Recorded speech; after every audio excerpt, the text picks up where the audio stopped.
Albert I of Habsburg, the eldest son of King Rudolf I of Germany and his first wife Gertrude of Hohenburg, was a Duke of Austria and Styria from 1282 and King of Germany from 1298 until his assassination. Life. From 1273 Albert ruled as a landgrave over his father's Swabian possessions in Alsace. In 1282 his father, the first German monarch from the House of Habsburg, invested him and his younger brother Rudolf II with the duchies of Austria and Styria, which he had seized from late King Ottokar II of Bohemia and defended in the 1278 battle on the Marchfeld. By the 1283 Treaty of Rheinfelden his father entrusted Albert with the sole government, while Rudolf II ought to be compensated by the further Austrian Habsburg home territories, which, however, never happened until his death in 1290.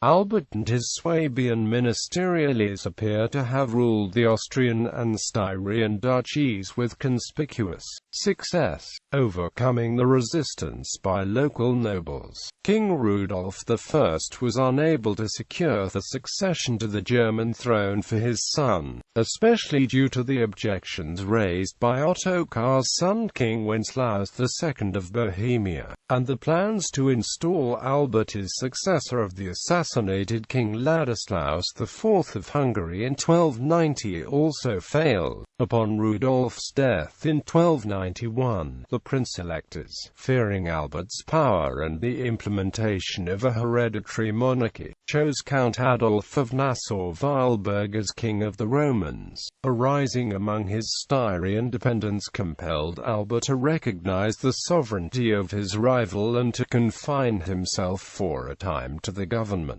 of the Habsburg lands at Vienna. He did not abandon his hopes of the throne, however, which were eventually realized. In 1298, he was chosen German king by some of the princes, who were bothered about Adolf's attempts to gain his own power basis in the lands of Thuringia and Meissen, again led by the Bohemian king Wenceslaus II. The armies of the rival kings met at the Battle of Golheim near Worms, where Adolf was defeated and slain.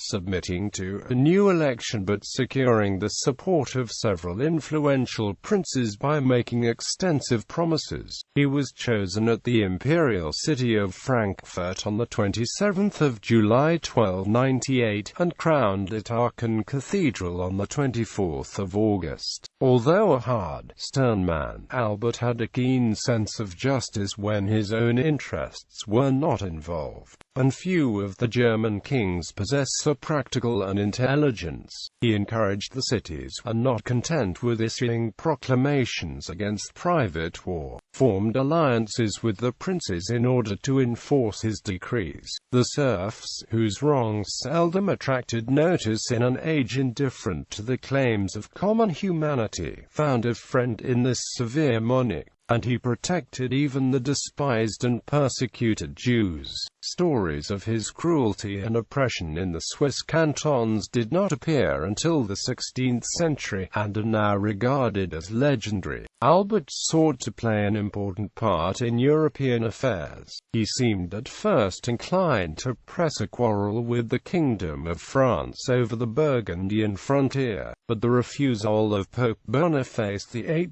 to recognize his election led him to change his policy, and, in 1299, he made a treaty with King Philip IV, by which his son Rudolf was to marry Blanche, a daughter of the French king. He afterwards became estranged from Philip, but in 1303, Boniface recognized him as German king and future emperor. In return, Albert recognized the authority of the Pope alone to bestow the imperial crown, and promised that none of his sons should be elected German king without papal consent. Albert had failed in his attempt to seize the counties of Holland and Zeeland as vacant fiefs of the Holy Roman Empire. on the death of Count John I in 1299, but in 1306 he secured the crown of Bohemia for his son Rudolf III on the death of King Wenceslaus III. He also renewed the claim made by his predecessor, Adolf von Thuringia, and interfered in a quarrel over the succession to the Hungarian throne. The Thuringian attack ended in Albert's defeat at the Battle of Lucca in 1307, and, in the same year, the death of his son Rudolf weakened his position in Eastern Europe.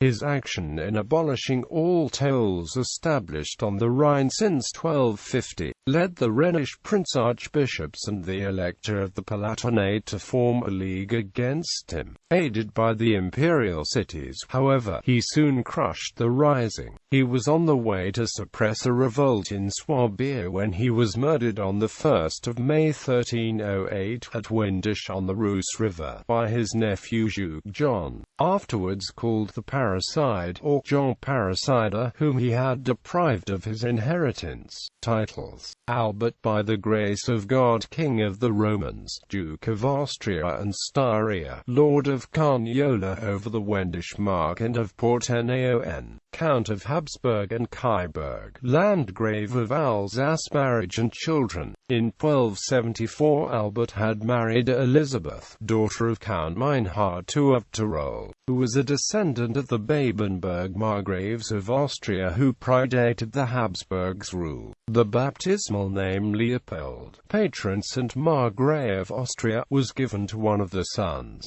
Queen Elizabeth was in fact better connected to mighty German rulers than her husband, a descendant of earlier kings, for example Emperor Henry IV. She was also a niece of the Wittelsbach Dukes of Bavaria, Austria's important neighbor. Albert and his wife had 12 children. Rudolf III married but line extinct and predeceased his father. Frederick I married but line extinct. Leopold I married, had issue. Albert II, Henry the Gentle, married but line extinct. Meinhard, 1300, died young.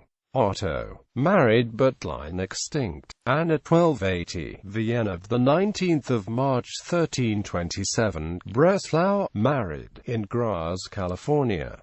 1295 to Hermann, Margrave of Brandenburg Salzwedel, in Breslau. 1310 to Duke Henry VI the Good. Agnes, married in Vienna of the 13th of February 1296. King Andrew III of Hungary. Elizabeth, married 1304. Frederick IV, Duke of Lorraine. Catherine, married Charles, Duke of Calabria in 1316. Jutta, married Ludwig V, Count of Ottingen in Baden, the 26th of March 1319. Ancestry.